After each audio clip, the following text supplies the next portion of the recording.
The second reading is from Hebrews 12, 1 through 4.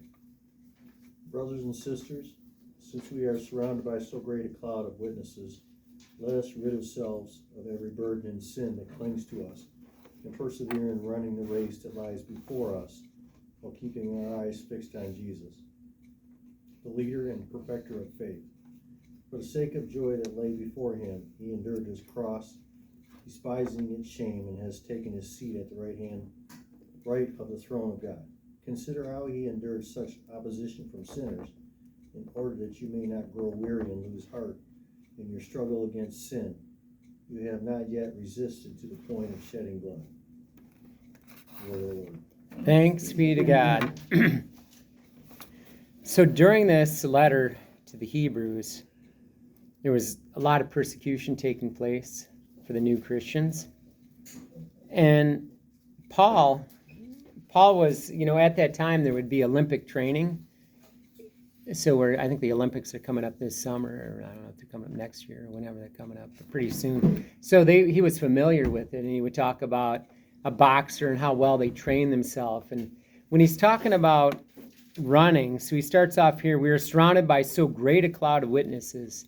So we have all the angels and saints in our presence, and they're cheering us on, and they've gone before us. They endured the race.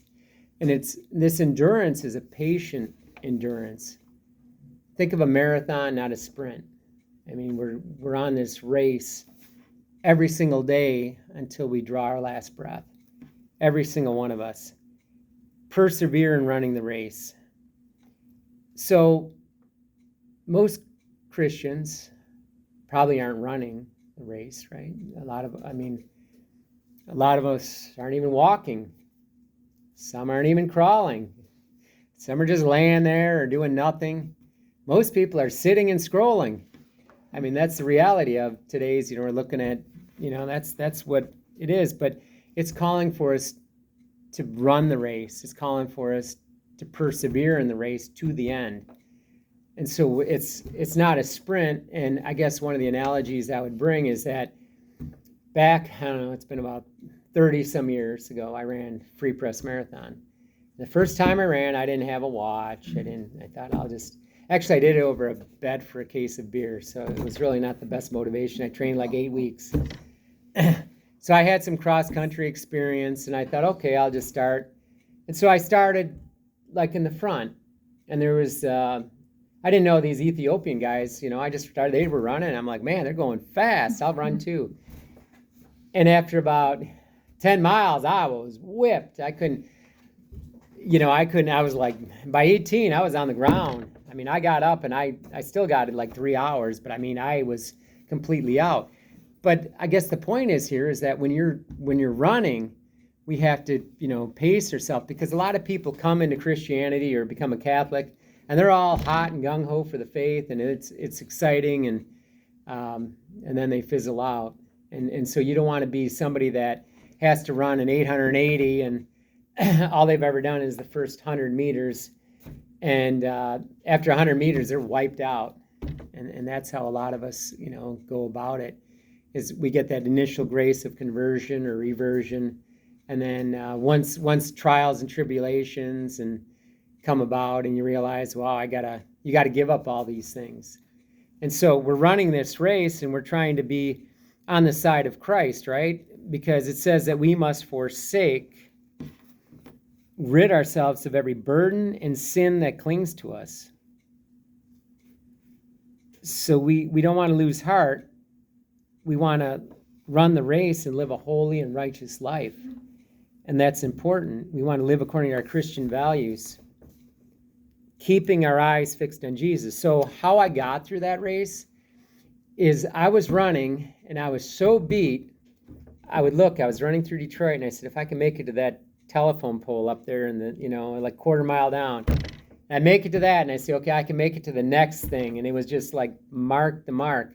And so, but what we're called to do is keep our eyes on Jesus and just run toward that mark, because that's where we're going. And I think when you're completely wiped out and you have nothing left in you, you got to have your eyes fixed on something.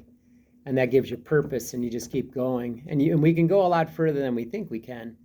Most people give up too soon, but I was my brothers were in the race, and I was not giving up. So there was that, and I was not giving up.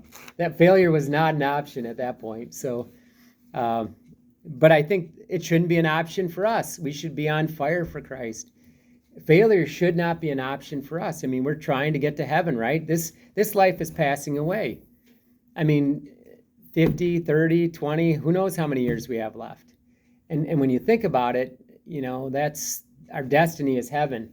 We're not living here for this earth. And I think that's what we always have to keep in mind. And if you look, in your struggle against sin, you have not resisted to the point of shedding blood.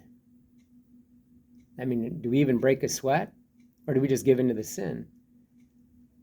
I mean, are we resisting to the point of shedding blood? That's the question. What am I doing to resist this sin? And I think if you're in a struggle against sin, you got to be smart about it. You're in a battle, right? When you're in a battle, you say, okay, this sin happens at these, so you say, okay, I'm putting myself in the near occasion of sin, right?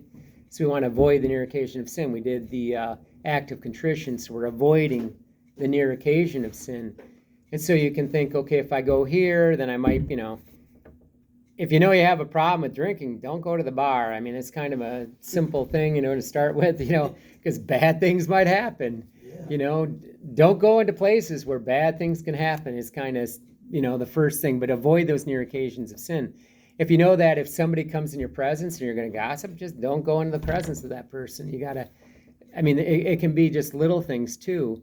And so we got to get a battle plan, right? We got to think, okay, who am I? What are my weaknesses? What am I going to confession for? I mean, that's a good place to start. And what can I do that if I have a problem with this to get away from that? And if you don't have all the answers, you can ask Father. He'll help you, do it also. Usually when it's 5 minutes before, I wouldn't suggest it here. You go to the Solana Center or something. You got a little more time. Or Domino's. Or Domino's Farm, yeah. I mean, there's but you have to have a battle plan because we are called to resist to the point of shedding blood, right? Because Christ, who's all powerful, he endured the cross, despising its shame. Consider how he endured such oppositions from sinners. So are we opposing Christ? When you think about it, when you're sinning, you are in opposition to Christ. When you're in mortal sin, you're a mortal enemy of God. You're disgraced, right? That means you're outside of grace. You're not in the state of grace. We want to stay in that state of grace. So if you die suddenly, and it could happen to any of us at any point, and you're in the state of grace, that's good, right? You're going to heaven. That's Catholic teaching is pretty clear about that, but if you die in a state of mortal sin, not so good. I mean, you're pretty much, going to go to hell. I mean, and people say, well, the road is narrow, remember, that leads to heaven, and how many people go there? The number that are on that road are few. And the road that leads to destruction is wide, and the number that go there are many. So we want to be on the road that has few. And so I don't want to, that's Ralph Martin in his book, The Fulfillment of All Desires, we went through that from cover to cover. And that was really striking because he kind of contemplated, he said, the world is saying now, like all the different, even in Catholicism, but especially in Christianity, that the road to heaven is wide and the number that go there are many. And the road to hell is narrow and the number that go there are few, if any at all. And it's completely opposite of what Christ said. He said exactly the opposite. And that's exactly what the doctors of the church said too. It doesn't mean we can't get there, but first thing we have to desire it. And I think having a battle plan, to resist sin is good too. And so this is really a wonderful reading that we have in front of us.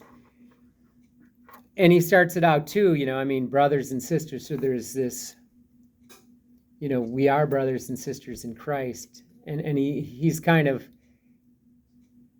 pushing them along. Like, I know you're being persecuted. People are dying. They're getting martyred. And when it's not easy when you got a sword to your throat to maintain your faith. I mean, God will give you the grace in that moment, but that's a real, I mean, you better have strong faith, and so many did. So many people got martyred and killed. And so we want to eliminate every burden and sin that clings to us and persevere in that race. And don't start out real fast. Pace yourself, or you might end up on the ground at mile 18 and somebody kicked me and said, hey, your brothers are going to pass you. And I got up and I ran.